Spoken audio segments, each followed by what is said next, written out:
Oke, mari kita coba lihat.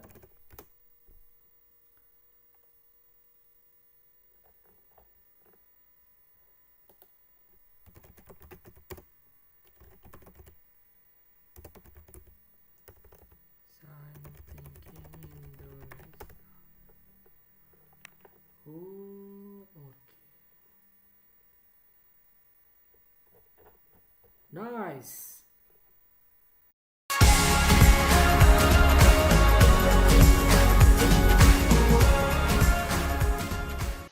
Oke, welcome back to my channel guys. Jadi gua akan mempresentasikan, bukan presentasikan juga ya. Ada tutorial tentang design thinking. Apa sih design thinking ini? Oke, sejatinya kalau Anda mau berbisnis guys, jadi lu pada itu harus googling dulu yang namanya design thinking Gartner. Oke. Jadi Gartner ini adalah perusahaan sukses gitu ya guys. Jadi dia memaparkan 3 tahapan dalam mulai dari planning sebuah bisnis, kita cari tahu, kita gali pelanggan, calon customer pelanggan kita masalahnya apa gitu. Terus kita melakukan eksperimen, kita buat produk, kita coba tes ke pasar, kita measure, kita ukur, kita belajar dari situ, terus baru kita eksekusi si produk itu menggunakan agile. Oke, jadi di tahapan pertama ini jika Anda ingin berbisnis, Anda harus tahu dulu, tahu persis customer problem seperti apa, harus berempati, harus di-define, harus di-ideate gitu ya. Nah, di sini gue ada contoh untuk penerapan langkah-langkah dari design thinking ya. Sejatinya design thinking itu banyak sekali tools-tools di tiap tahapannya yang kalian bisa gunakan. Nah, tapi gue mau jelasin dulu tahapan design thinking secara umum ya. Secara umum tuh seperti ini gitu ya. Tahapan pertama tuh adalah empathize. Kita berempati. Kita seakan-akan berusaha menjadi pelanggan, calon pelanggan tersebut lah gitu pokoknya ya.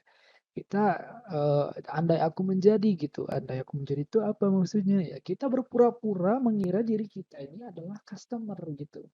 Nah, setelah itu divine itu masalahnya apa ketika kamu sudah menjadi calon customer kamu yang punya masalah gitu ya, spesifik masalahnya apa.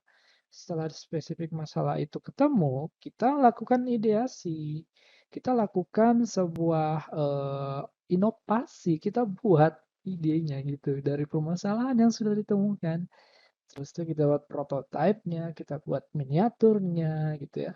Dan kita lakukan tes ke pasar gitu ya. Ini secara umum seperti ini, tapi dia itu non-linear proses yang dalam artian kalian bisa dari tes itu balik lagi ke prototype. Dari prototype balik lagi mengideasi untuk menyempurnakan si prototype. Dari idea balik lagi ke divine, mungkin masalahnya kurang spesifik, kita balik lagi ke divine ya. Oh, masalahnya belum spesifik, kita balik lagi berempati gitu. Jadi itu tidak linear gitu ya, harus dari empati dulu, desain, ide, prototipe. Jadi non-linear iteration. Oke, gua langsung praktek aja ya.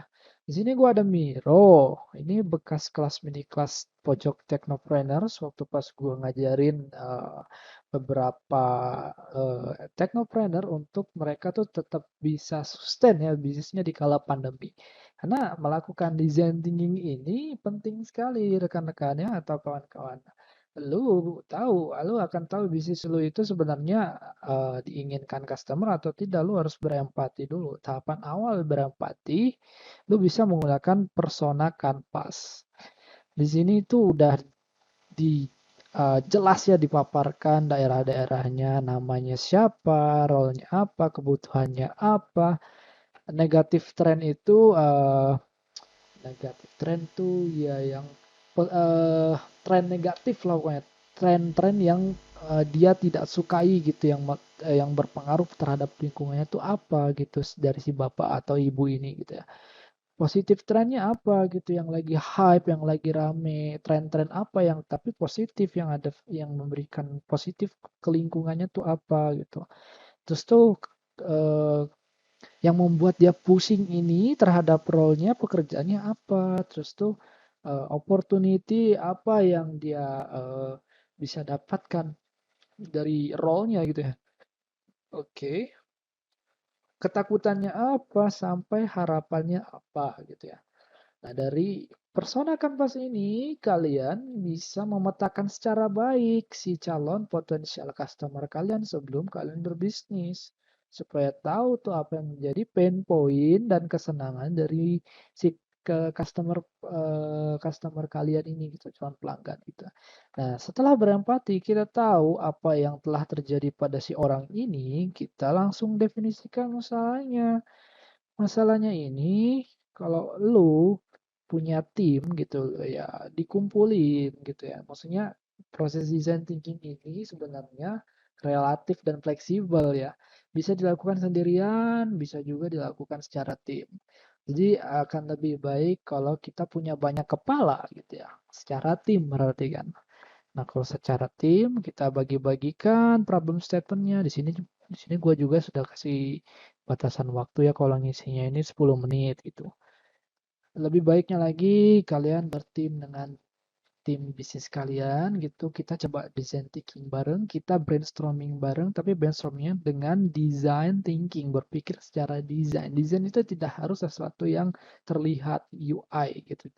Desain berarti anak-anak desain gitu ya, anak-anak UI yang bisa ngelukis dan lain sebagainya. Tidak, design thinking itu cara berpikir, kerangka berpikir kita untuk menyelesaikan sesuatu secara kreatif gitu ya. Nah, di definisikan masalah ini betul-betul cari tahu spesifik problem dari si persona kanvas yang di atas. Di sini dengan perumpamaan si person ini adalah nama si persona kanvas tadi, dia perlu bisa apa, mencapai apa, tapi ternyata apa gitu kenyataannya gitu. Dari kata-kata ini bisa memacu kita untuk lebih spesifik lagi terhadap masalah yang terjadi pada si customer kita gitu ya. Nah, ini masing-masing orang dikumpulin, masing-masing orang satu problem statement. Nanti kalau sudah selesai masing-masing definisikan, kita voting karena nggak semua masalah itu kita tangani. Jadi hanya masalah-masalah yang dirasa itu tuh mempunyai impact yang luar biasa dan important gitu. Important dan urgent lah gitu istilahnya ya. Penting dan mendesak gitu. Masalah yang betul-betul harus kita cepat selesaikan. Nanti di tahapan ketiga itu kita definisikan ide, kita pancing dulu idenya sebelum kita melakukan ideasi dengan menggunakan design challenge statement. Nah, design challenge statement ini kita akan memacu para pemikir-pemikir kita untuk berpikir kreatif, tapi dibuka dulu pembuka kalimatnya, triggernya apa gitu.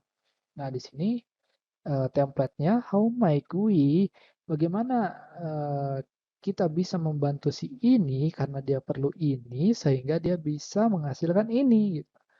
Nah, tadi lakukan uh, pada spesifik masalah yang telah berhasil di voting, tempelkan ke sini apa yang jadi kebutuhannya itu adalah masalahnya dia. Terus tuh dia mau mencapai tujuan apa sih dari si masalah tersebut gitu.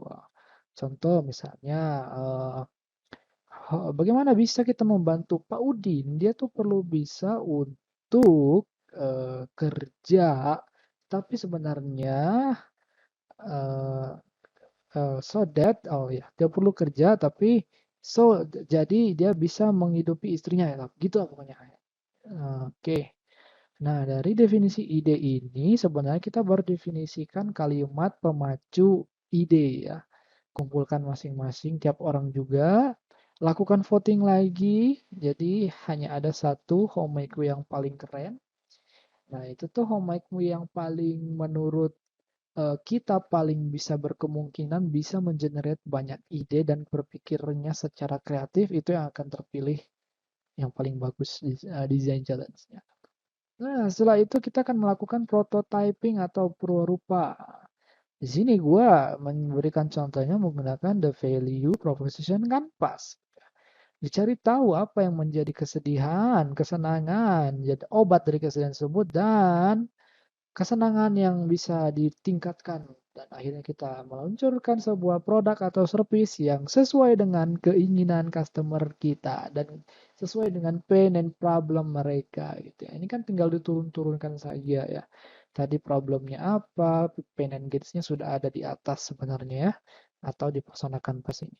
tinggal kita melakukan ideasi sebanyak-banyaknya pada dua kolom ini nih, gain creator dan gain relievers.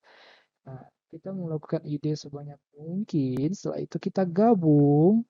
Jadi kesimpulannya kita tuh bisa buat produk service apa dalam rangka membantu kesakitan-kesakitan yang ada di customer job point ini gitu ya.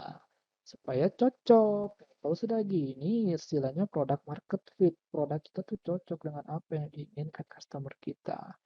So that's why design thinking ini penting banget buat para pembisnis supaya bisa lebih mengetahui, bisa lebih taking care of the customer pain problem gitu ya. Sampai pada tahapan uji, kita lempar ke pasar, kita coba memberikan eh, hasil dari produk yang sudah dibuat di prototype. Kita ingin mendapatkan feedback sebanyak-banyak mungkin dan testimonialnya seperti apa. Di sini sebenarnya sudah ada contohnya karena gua melakukan design thinking pada pojok Technopreneur. Di sini gua ngambil contohnya adalah ah, Pak Taufik. Dia ini seorang mahasiswa rantauan. Jadi kita betul-betul berempati terhadap si Taufik ini gitu ya. Nah, dia ini kan banyak ojol, terus sibuk ospek, ketakutannya tidak sempat masak, banyak beda kultur, ragam makanan murah, tukang jajan dan lain sebagainya. Ini dia. Setelah turun ke bawah, ternyata yang menjadi permasalahannya tuh adalah malas keluar rumah gitu ya. Oke, sibuk ospek kuliah gitu. Turun ke bawah lagi, kalimat pemancingnya. Topik tidak bisa memasak, nah, tidak kelaparan. Bagaimana caranya supaya Topik ini terbantu gitu, tidak perlu memasak, jadi hanya perlu memesan GoFood. Akhirnya kitalah buat inovasi sebuah catering makanan berbasis aplikasi pesan instan gitu ya. Karena si Taufik ini perlu untuk bisa makanan siap saji, packaging yang menarik dan menu yang variasi. So, akhirnya kita sudah mendapatkan apa yang menjadi keinginan Taufik. Oke, mungkin dari gua gitu saja dulu. Semoga bermanfaat. Ditunggu tutorial-tutorial bisnis selanjutnya atau tech. Uh, Jika kalian merasa video ini berguna, please subscribe and comment and like jika kalian suka ya. Terima kasih.